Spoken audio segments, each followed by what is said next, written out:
Niya po ngayon ang Deputy Secretary General ng grupong migrante. Ukol pa rin po dito sa natatanggap po nilang reklamo dito po sa online voting na nangyayari po sa ibang bansa para po sa ating mga kapatid na OFWs. Magandang umaga po, Ma'am Josie.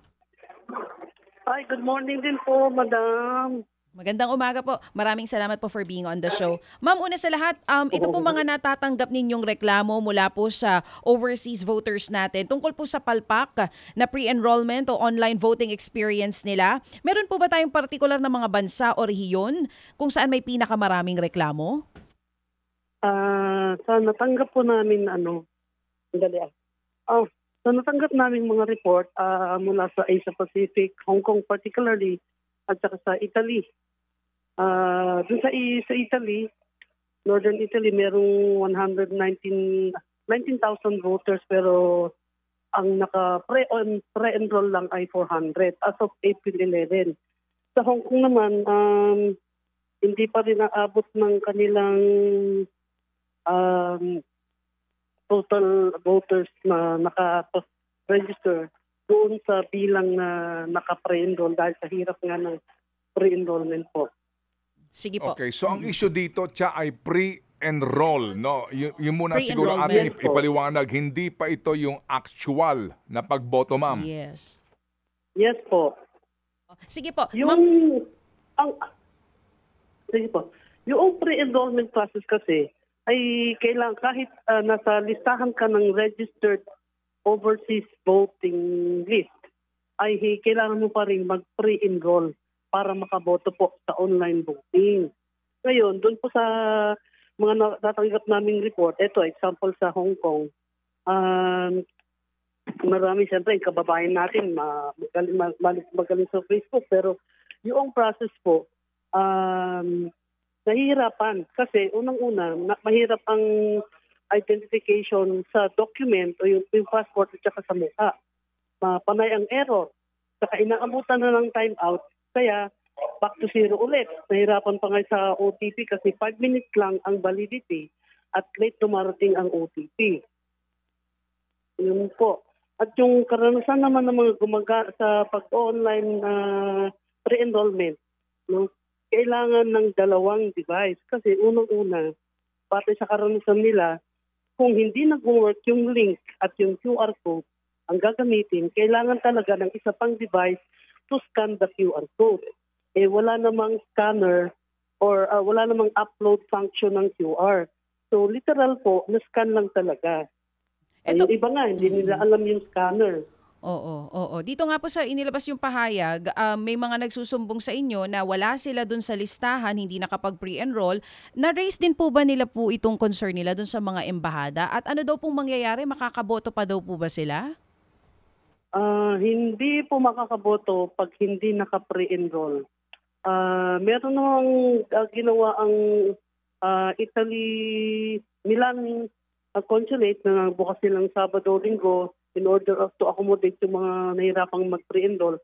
Pero hindi po sapat kasi nag-start lang sila ng pre-enrollment 3 weeks before start ng online voting no, April 13. So hindi po sapat, no? Yung nagsimula yung pre-enrollment noong March 22. Opo. Sana ginawa yung at least sinabay na lang sa registration. Medyo ang gulo, no? Ako naguguluhan ako. Ma'am, opo. Di ho ba, ma'am, ngayon ongoing na ang pagboto, di ba? Pwede na bumoto, right? Yes po. Okay. Yes po. Kapag ikaw ay pre-enrolled, meaning, kumbaga, nakapagparehistro ka and then meron ka ng kaukulang, kumbaga, yung kaninyo, yung QR code mo, no? Na makakaboto ka. Pero hindi ito personal kung hindi online, di ba? Online po. Okay. Sa mga nakaboto naman, ano ho ang reklamo? May reklamo kasi hindi sila sigurado kung talagang yung kanilang ibinoto, yun nga ang rumehistro. Hindi po. Kasi wala talagang resibo. Ang makikita mo lang ay ma-review mo yung QR code na ikaw ay nakakast ng vote. Pero hindi yung verification na kung ano yung ibinoto mo. Oo nga, kasi dati-rati po kasi ikaw kahit na absentee voter ka bilang OFW, pupunta ka pa rin doon sa konsulada. Doon ka boboto. Mano-mano. Yes po. Yes po. Yes. Okay, pag boto mo doon, makikita mo rin kung tama yung binoto mo, 'di ba? Kasi nga may resibo, Yes hindi po. mo maiuwi 'yon, pero merong patunay na rumehistro ang boto mo, no?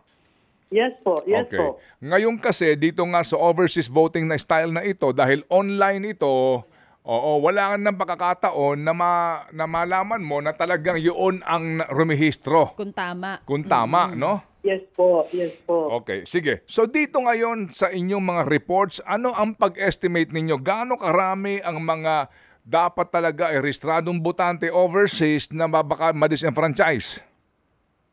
Ay, kung titignan po natin yung estimated na registered voters, ay aabot ng 1 milyon mahigit.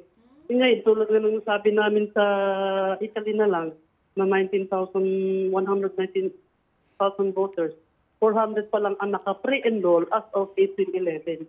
Oo. Ang inyo bang grupong migrante nakipag-ugnayan na direktamente sa COMELEC sa isyong ito dito sa Central? Kasi ang grupo nyo ay maaari nang di ba, maging kumatawan dito sa mga migranteng ito. Yes po. Mm. Ngayon po, nasa COMELEC office na po kami ngayon. Nagpatawag ang COMELEC ng meeting para dyan sa online voting. Ngayong oras po, 10 o'clock. Ay, salamat naman kung ganon. So, sa ngayon, ano ang hawak niyong datos? So far, ilan ng complaints ang natanggap ninyo officially sa grupong migrante pa lamang? Europe, Asia Pacific, particularly sa Hong Kong at Middle East po. Ito yung mga lugar na vote rich, kumbaga. Opo, tsaka siyempre, yan sila yung nahihirapan kasi malayong mga embassy. Tapos, yun nga yung nagtitipid ng purpose ng online. Sabi nila, pag-online voting para hindi na mahirapang pumunta sa embahada or consulate para bumoto. Pero lalo pong humirap kasi you have to verify yung email mo para ka maka-online voting. Pero ang gagamitin mo nga pre-enrollment. Oo, kasi nga may pre-enrollment Yun, na sistema. O sige. Oo. Ma'am Josie, doon sa sinasabi nyo na ang iba di nakapag-pre-enroll, so ibig sabihin hindi sila nakatanggap ng impormasyon na may pre-enrollment? Ay, yun po. Oo. Isang problema. Kulang ang information dissemination sa pre-enrollment. Sabi nga namin, sana nung nag-open sila ng registration, sinabay na. At least a year before kasi hindi basta-basta makakalabas yung ibang mga OFW. Oo. Tapos, meron din po kayong binabanggit na dati, everyday daw kung magbigay ng updates ang embassies, pati consulates, tungkol po dun sa bilang ng pre-enrolled voters. At kung ilan na rin ang mga nakaboto. Dati, everyday nga yung tally, pati yung bilang ng mga bumoboto. Pero ngayon daw ayaw nila magbigay ng tally. Ano daw po ang explanation doon? Wala naman po silang sinasabi. Basta nagre-request lang sila magbigay ng information kung ilan yung nag-pre-enroll at yung ilan talaga yung actual na nakabote since April 13 po. Okay. Sige. So ganito, Ma'am Josie, makikibalita ho kami sa inyo kung anong kahinatnan nitong inyong meeting with COMELEC. Mabuti nga at kayo ay nandidiyan na at kayo ang kakatawan nga dito sa grupo ninyo, particularly yung mga miyembro mismo ng migrante, ha? Yes po. Oo, salamat na marami po sa inyong pakikibaka para po sa karapatan ng ating mga manggagawa sa abroad. Ay, yun po ang ginagawa ng Migrante International. Serbisyo lang po na totoo. Tulad ninyo. Opo, salamat po na marami. Thank you po. Salamat sa inyo, Ma'am Josie. Si Ma'am Josie Pinkihan po ang Deputy Secretary General po ng grupong Migrante International.